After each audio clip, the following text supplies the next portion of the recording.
Greetings, everyone. This is Terry Naturally with another edition of Terry Talks Nutrition. And I love to talk, especially about health and nutrition and the new science and the new documentation, the new knowledge that only you and I are responsible for our health. No one else. No one can make choices for us. We make our own choices. If you're fat, obese, grossly overweight, unhealthy, with type 2 diabetes, potentially cardiovascular disease, high blood pressure, high cholesterol, and all the things that doctors are prescribing medications for are our fault. We choose to have those diseases. They're not sent by God. They're not our genetics. They are our choices. We choose our degree of health. You don't put the wrong fuel in your car. If you have a Ferrari, I'm sure you don't put the wrong fuel in your car. I don't care what car you got, what car you drive. If you put the wrong fuel in, you're going to get bad service on your car. And we are constantly putting bad fuel in our body,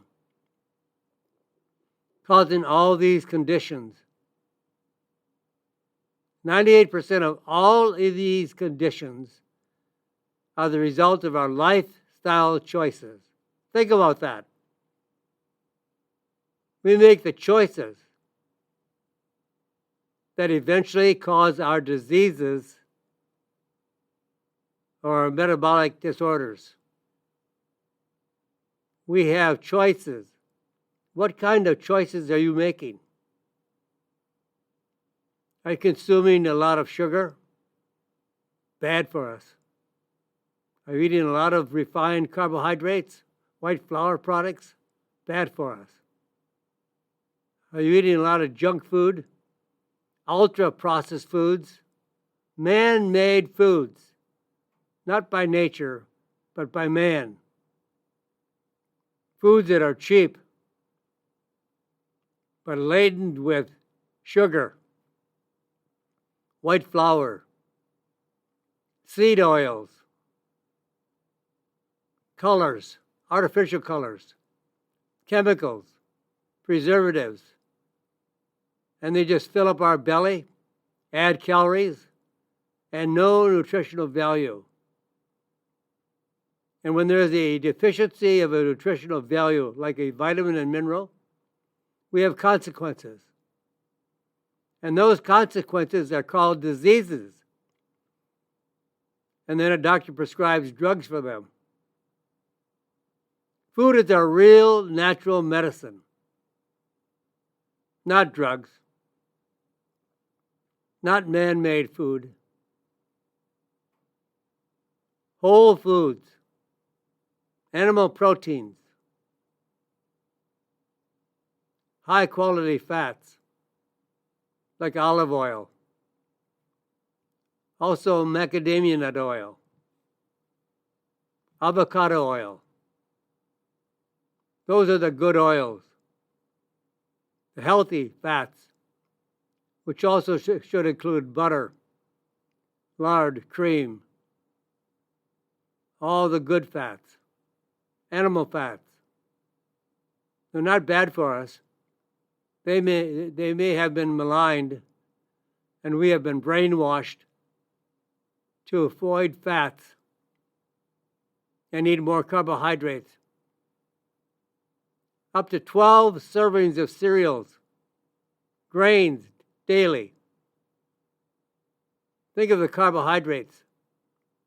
Then inflict obesity, high blood sugar levels, high insulin levels, and we pay the price with our health So it's time to make choices to better your health. So that's why we're here. We're here to share topics with you that we think may benefit you over the long run. Maybe not overnight. Those are miracles. Yes, they happen, but far and few between.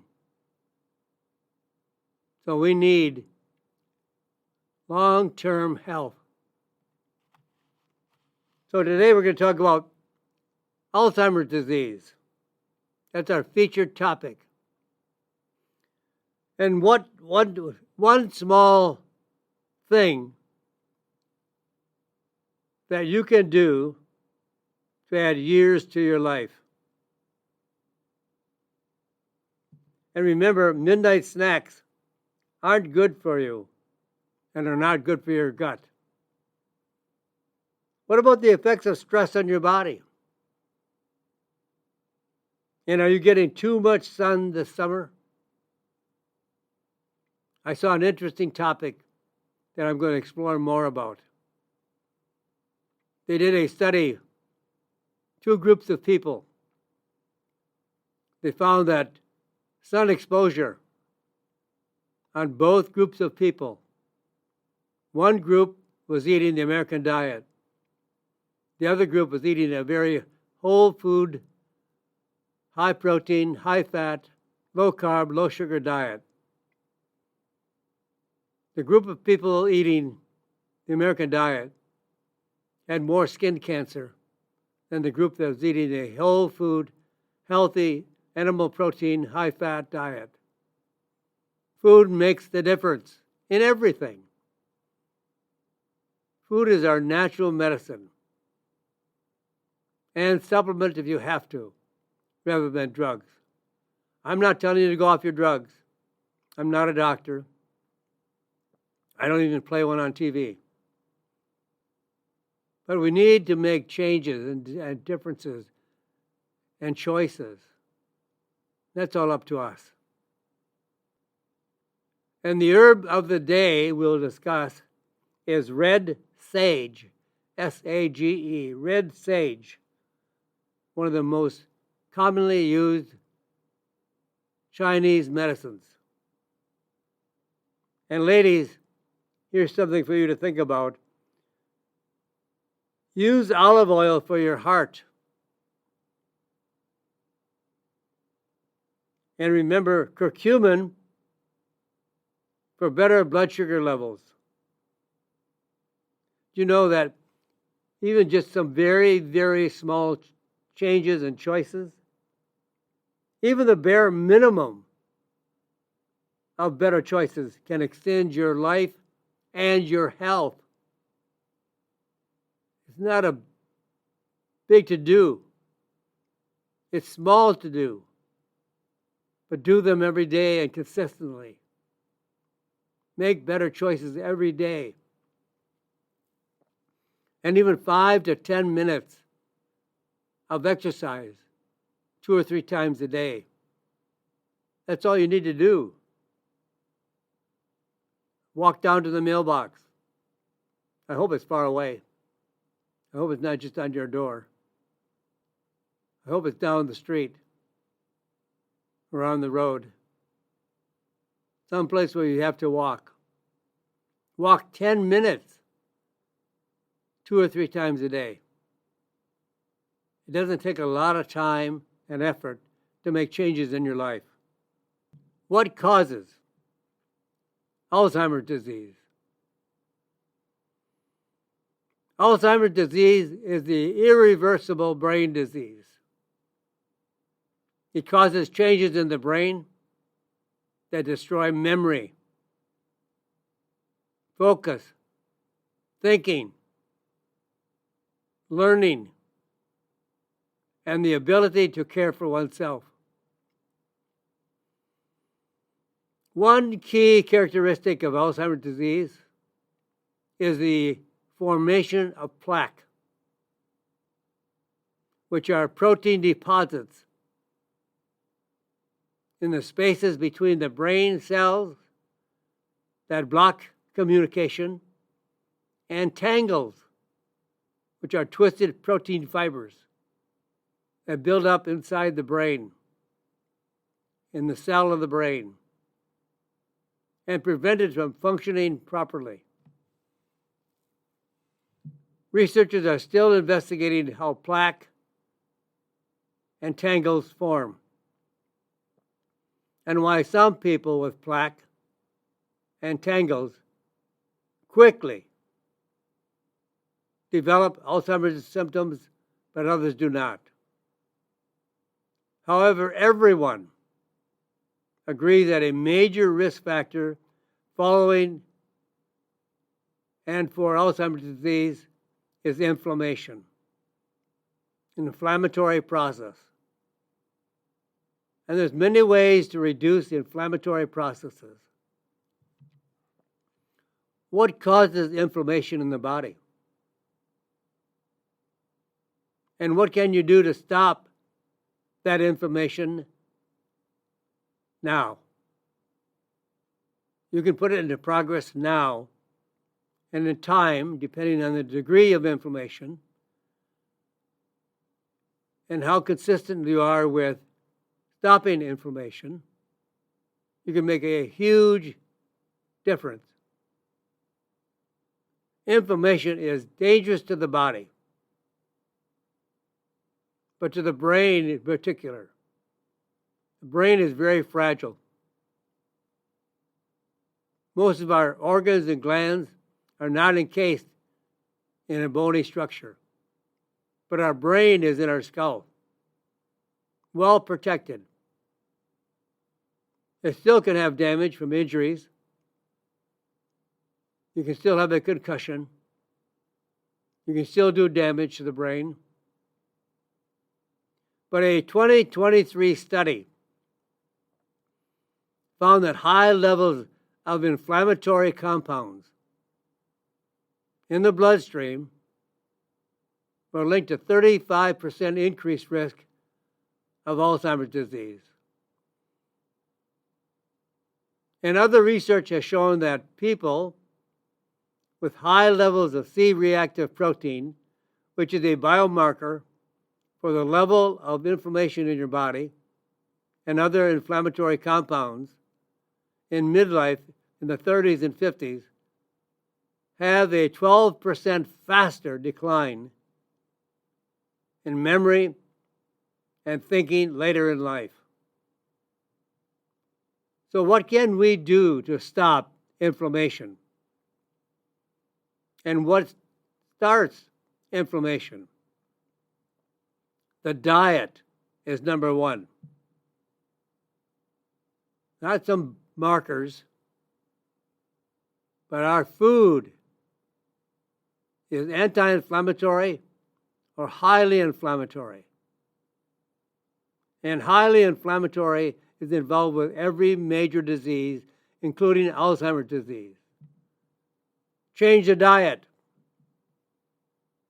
Even every mental disease is a change of the diet.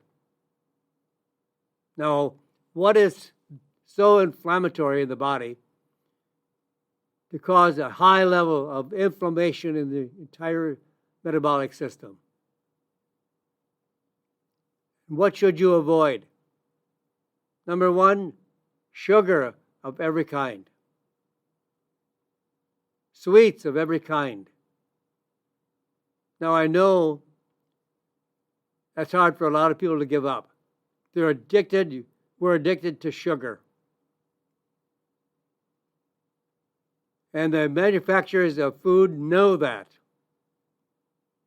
So there's sugar in everything they make to addict you to their food.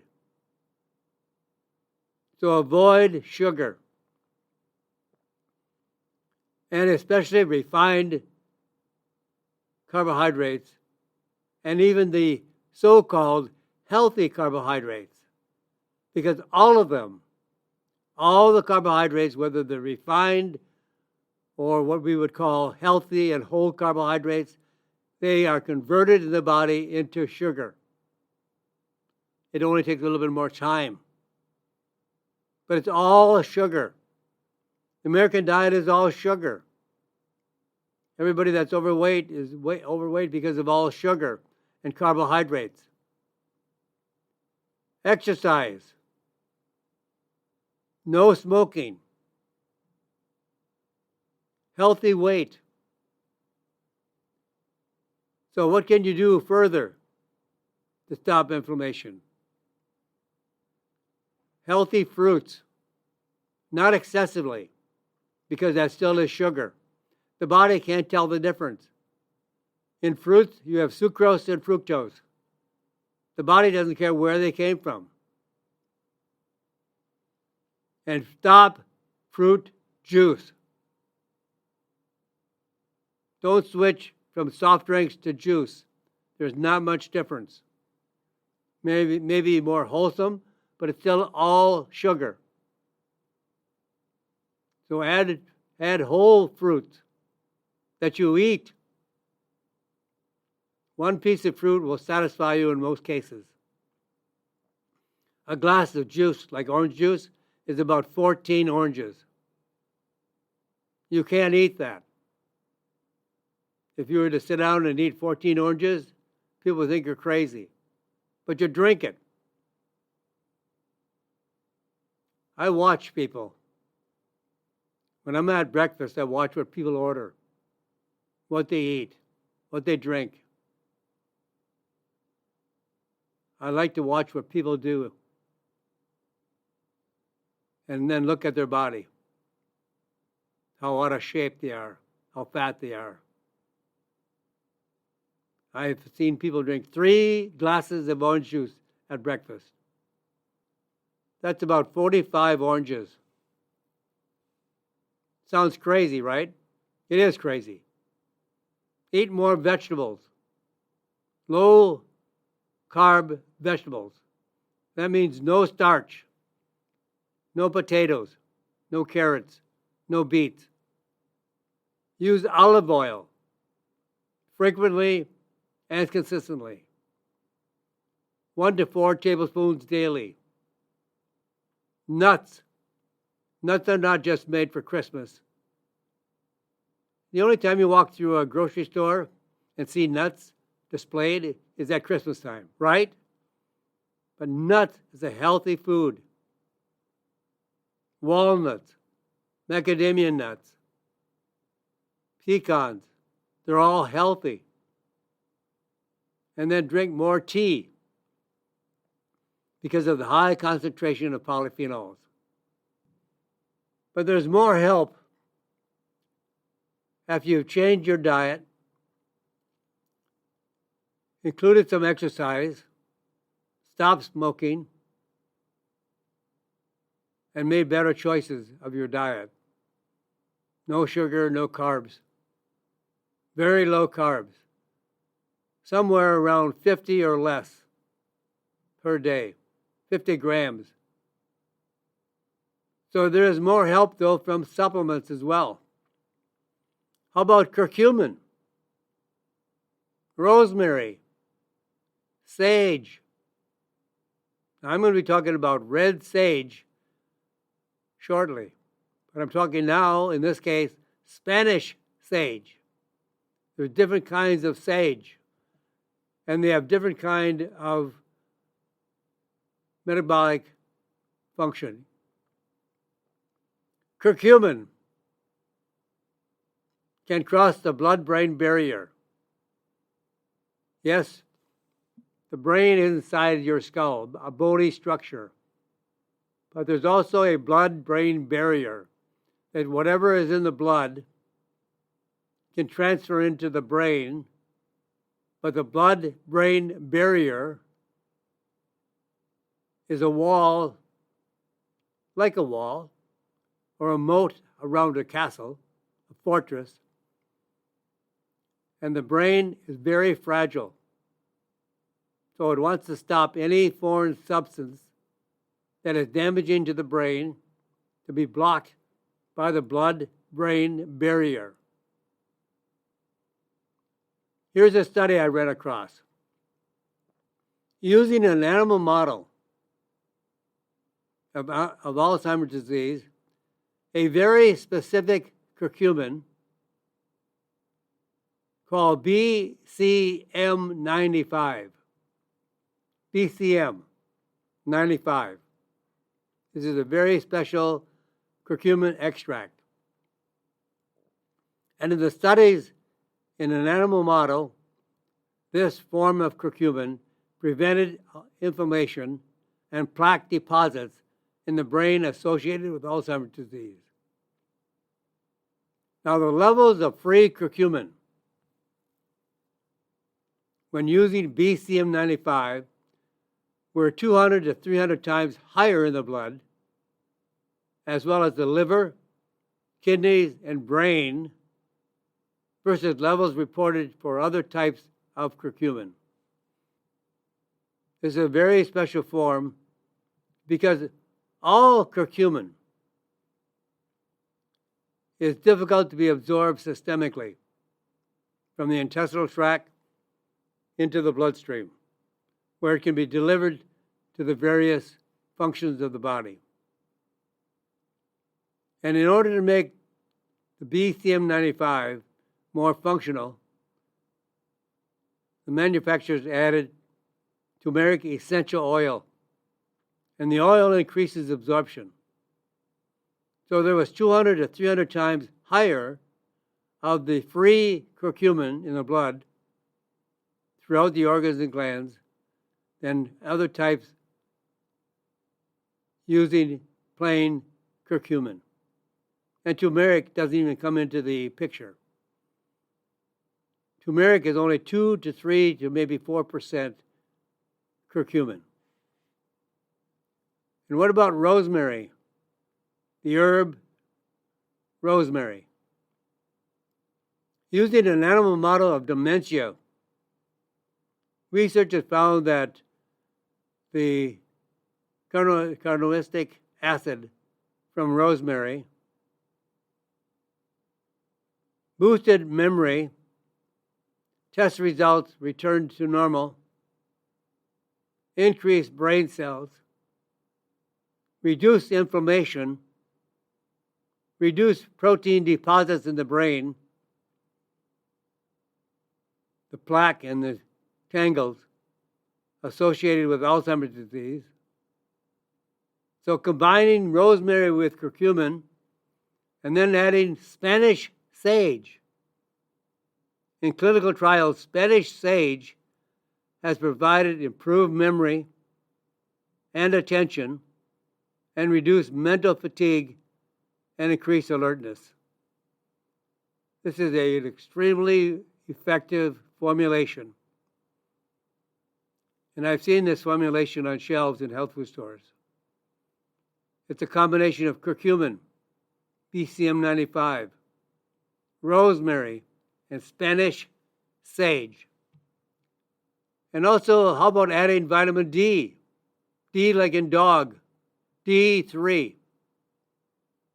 To boost memory and focus at any age, combine curcumin, rosemary, and sage, Spanish sage, with vitamin D.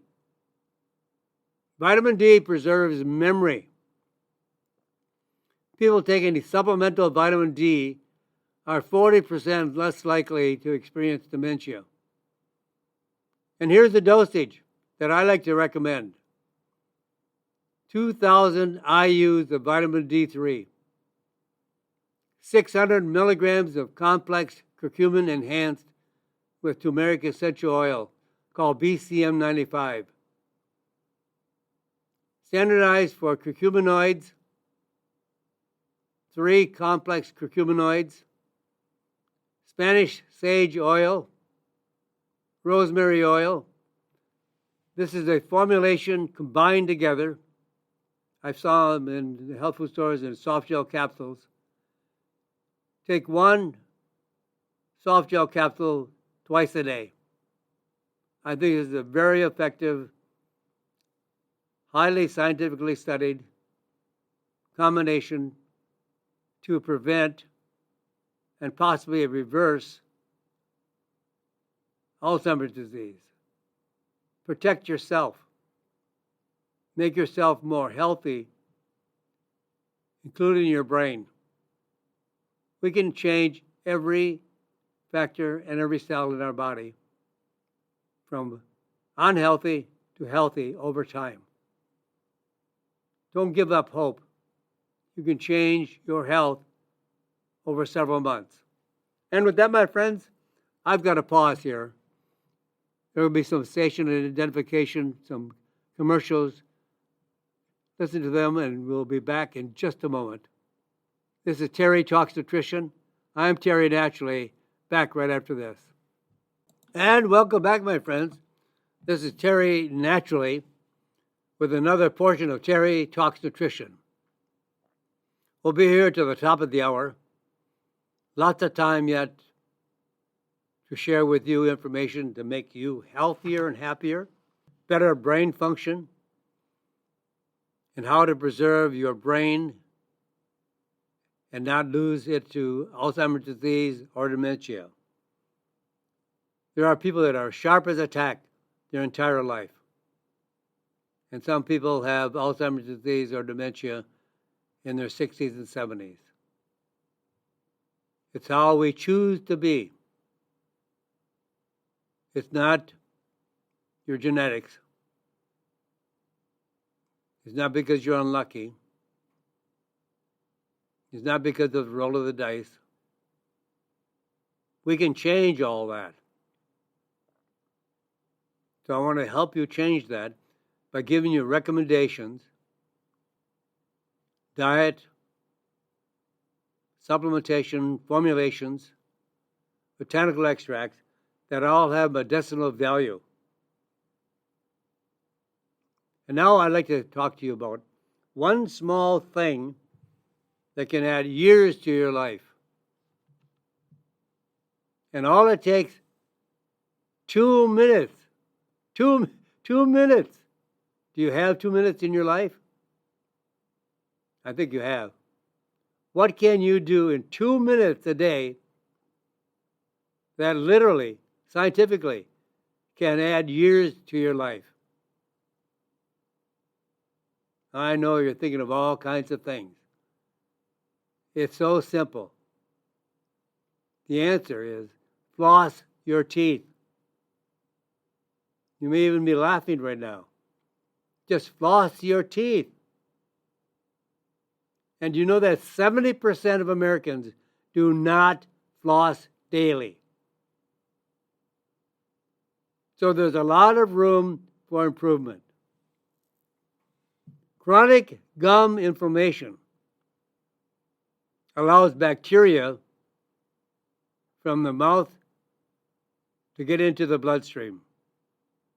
You have more bacteria in your mouth, bad, unhealthy bacteria in your mouth than you do in your colon. Think about that. And gum disease is linked to increased risk of heart attacks because of a cavity or receding gums or some condition. By not flossing, you allow that bacteria that's in the mouth get into the bloodstream. And then it's linked to heart attacks, strokes, arterial plaque buildup, and metabolic disease. And scientific studies have shown daily flossing reduces the risk of heart attacks and strokes, not by a few percent, by as much as 40%. If you could reduce your risk of heart attack or a stroke by 40%, wouldn't you want to do it? It only takes 2 minutes. And also reduces AFib, which is irregular heartbeat, by over 10%. Throw some magnesium into your protocol of nutrients that you take every day. It regulates your heartbeat. So there's many good things you can do to prevent stroke and heart disease, heart attacks, arterial plaque buildup in the brain and throughout all of the arteries, and metabolic disease, only 2 minutes a day of flossing your teeth. Amazing. Just do it. Now, here's another one. Midnight snacks are not good for you, and not certainly for your gut. Late night snacking or late night eating isn't great for your gut. In fact, researchers collected data on stress levels, eating patterns, gut health from over 11,000 adults. They looked for people who reported high stress levels who also ate late at night. And usually they eat late at night because of the stress levels. And the result of this research, people who reported high stress levels and consumed at least 25% of their calories after 9 p.m. We're at nighttime. We're up to 2.5 times more likely to have bowel problems.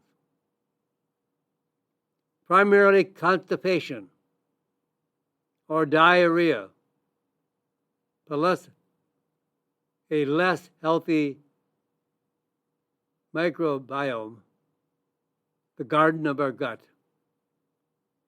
We can sweeten our gut. We can sweeten the garden of our gut, where beneficial bacteria are growing that increase, support, and aid digestive from live bugs.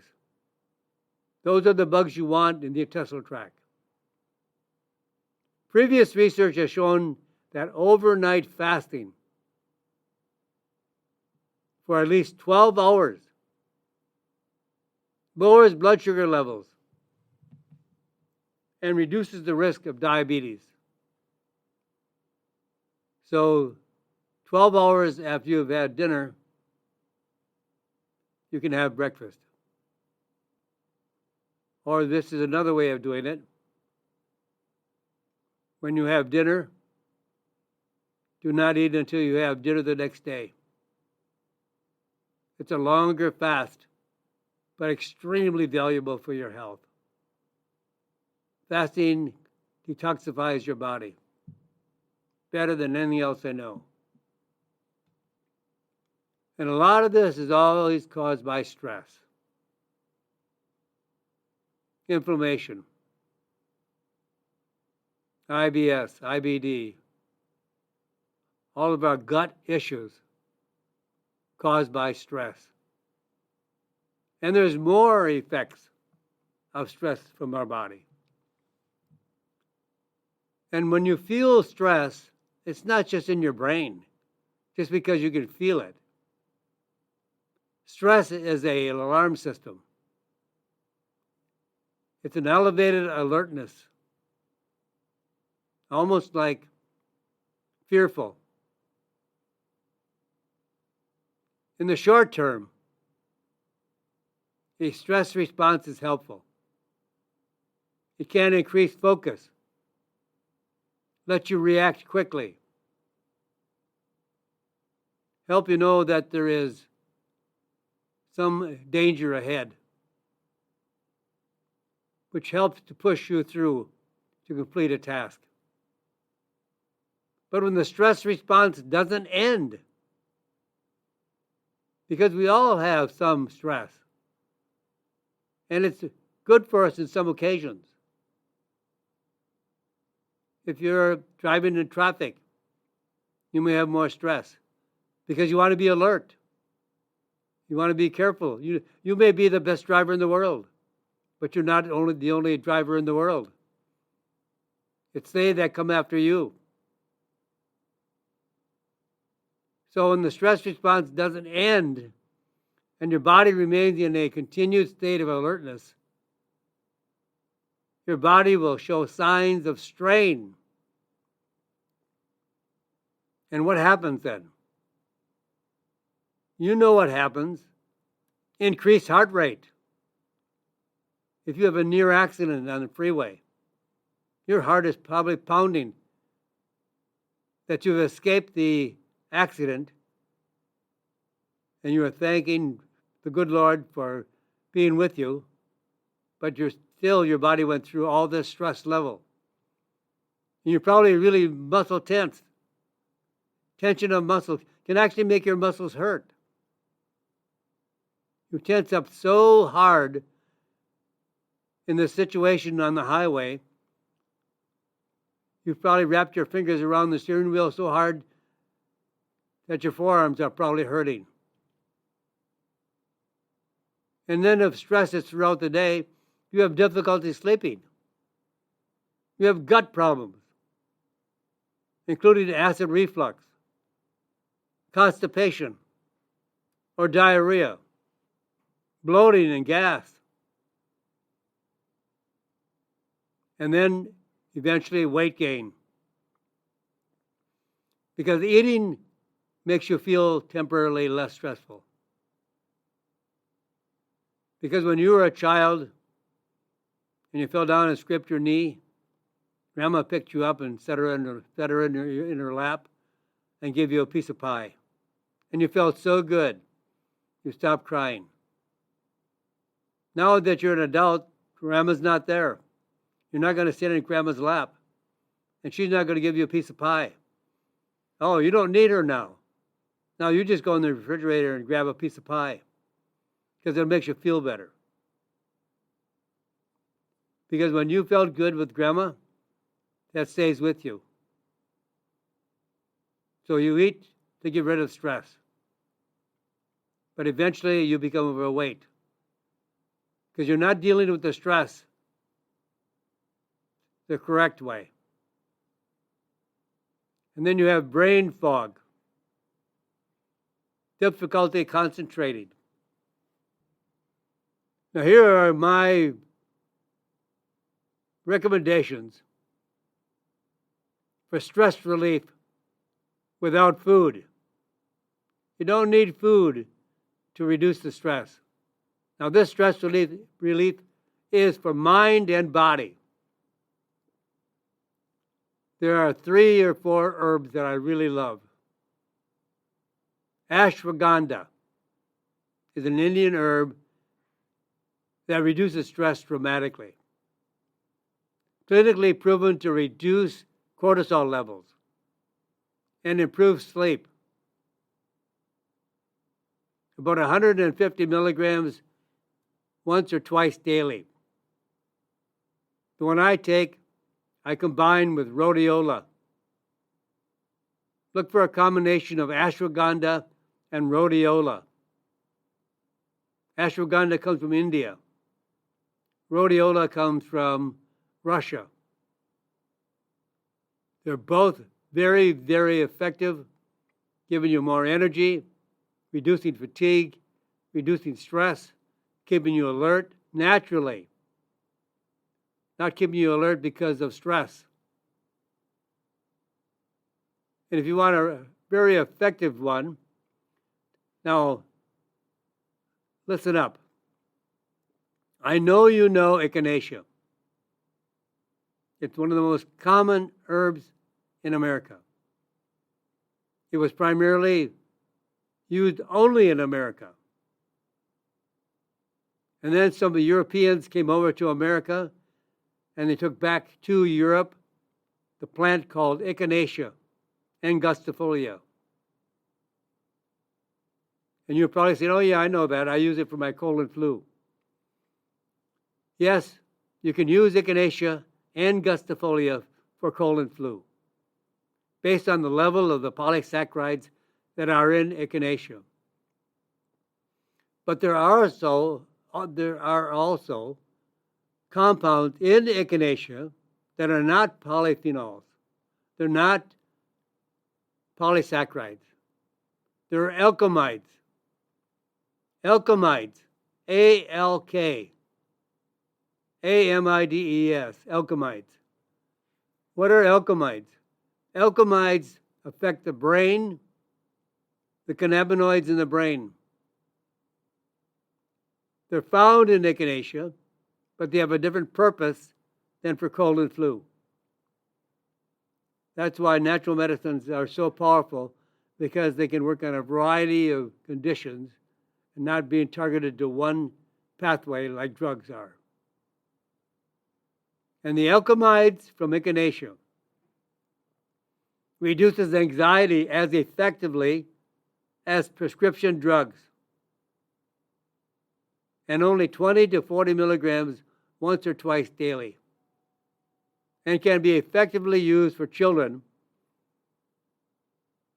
over the age of 4. There are no known side effects to the alkamides that are found in echinacea.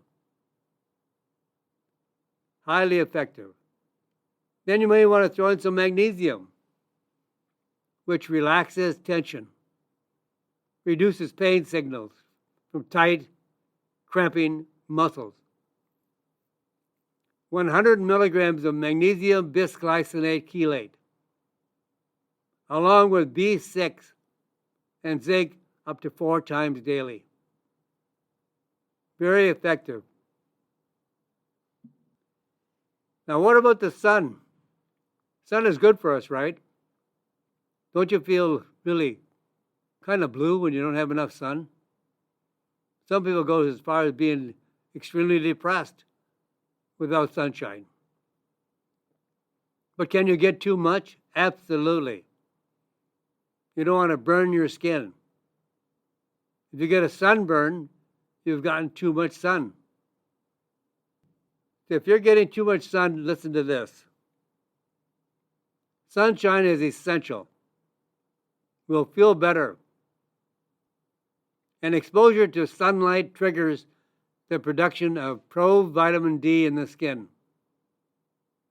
This compound travels in the bloodstream to the liver, where it is converted into a highly more active form of vitamin D.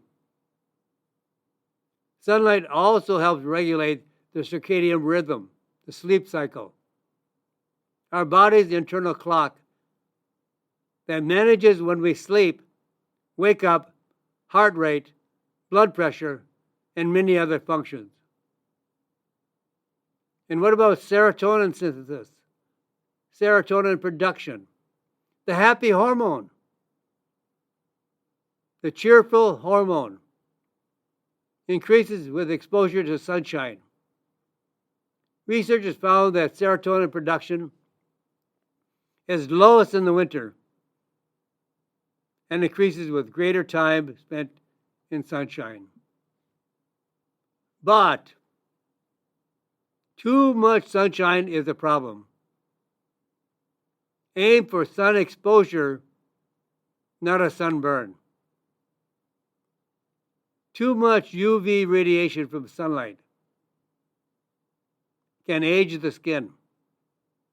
You've seen somebody who's lived out in the Arizona desert for all their life and possibly smoked. They look like a prune. Their skin is so wrinkled up. And that's aging the skin. The ultraviolet rays break down collagen, skin fibers, causing wrinkles and skin damage that is called photoaging. Damages the DNA and increases the risk of skin cancer. Radiation burn, what we call a sunburn, really is a radiation burn from excessive exposure to the UV rays in sunlight. What about muscle cramps? Sun exposure triggers a burst of vitamin D production. Vitamin D sends calcium to the bones, leaving less for the soft tissue if you are calcium insufficient or deficient. Sufficient or deficient. If you've overdone the sunshine, sunburn, If your skin is red, apply comfrey cream liberally several times a day. Comfrey cream, one of the most healing herbs in the world. Absolutely no side effects. Comfrey cream is good for a variety of inflammatory conditions, aches and pains, traumas of the joints, arthritis, burns, sunburns, electrical burns, or if you burned yourself in the stove. Sunburn, it'll take all the trauma out of the sunburn with using comfrey cream. Muscle cramps. If you restore calcium levels with a very special form of calcium lactate, this is a very special form, calcium lactate. And I recommend calcium lactate, about 83 milligrams of calcium with magnesium, 16 milligrams of magnesium, zinc bisglycinate, as a combination at least once or twice daily. More often does not hurt. Very, very safe, no side effects. Even for children that are coughing all the time at night, they don't have a cold or flu. The nose is not running. But because they've been outside playing in the sun all day, just running is stressful. And in the sunshine, it's even more stressful. It takes all the calcium out of the soft tissue. Not the bones, the soft tissue. And only a very small amount of calcium is found in the soft tissue. I had a friend that went to Hawaii. She's a blonde girl. Her skin is very, very white and fragile. She went with their family. I think there was over 20 of them that went to Hawaii together. She was the only one that took the formulation that I recommended that she take. She did not burn at all while she was in Hawaii. All her family came back tired and burnt. She was the only one that used my recommendations for calcium lactate. Skin aging can be combated by omega-7 from sea buckthorn, as it restores moisture to the skin, hydrates the skin, and has been shown to, in clinical studies, to reduce wrinkles and fine lines. I recommend 500 milligrams of sea buckthorn, a combination of the berry pulp and the seed oil extracted with a CO2 extraction, providing 150 milligrams of omega-7 up to 4 times daily. Now, as far as cancer prevention from the sun, more polyphenols. These compounds protect DNA, neutralize damaging free radicals, and reduce the risk of cancer. And I love aronia berries. I was growing them in my yard. I had about 150 bushes. And you know what? It was just too much for me. I am so busy. And until recently, I was traveling so much that I just did not have time to prune the bushes, weed the bushes. I'm not a farmer. Boy, it's enough. I know how farmers work so hard, and I guess I just could not take it. But I do recommend the berries. The aronia berry. Now, they're not very good tasting berries. They're tart, like dry wine. Some people like dry wine, some people like a fruity wine. I like fruity. The dry wine kind of makes your mouth kind of pucker up a little bit. The berries did the same thing. So I looked for a recommendation from a friend of mine. And they said, take 300 milligrams of standardized aronia berry extract standardized for 40% polyphenols at least once daily. This gives you a high concentration of the anthocyanins and the proanthocyanidins. It's the most healthiest berry in the world. Because it's not good tasting, it hasn't reached the top level of acceptance by the population. But if you want a berry that is very, very healthy, very powerful, I use them all the time. I don't mind how they taste. I throw them in my protein drink, a cup of berries in my protein drink, with all the other good things I include in my drink. I can't taste them at all. But my drink truly is almost black from the really dark color. And the blacker the berries, like black currants or blackberries, the blacker, they're more concentrated. A black currant, I mentioned that. They're the most healthiest berries of all. And with that, my friends, try them. You have nothing to lose. With that, say a prayer for this crazy, crazy world, because I've got to run out the door. But I want to say a prayer for you, and God bless you, my friends. And God bless this great country.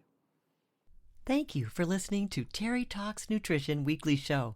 Don't forget to subscribe and leave a review on your favorite podcast platform, including Apple, Google, and iHeartRadio.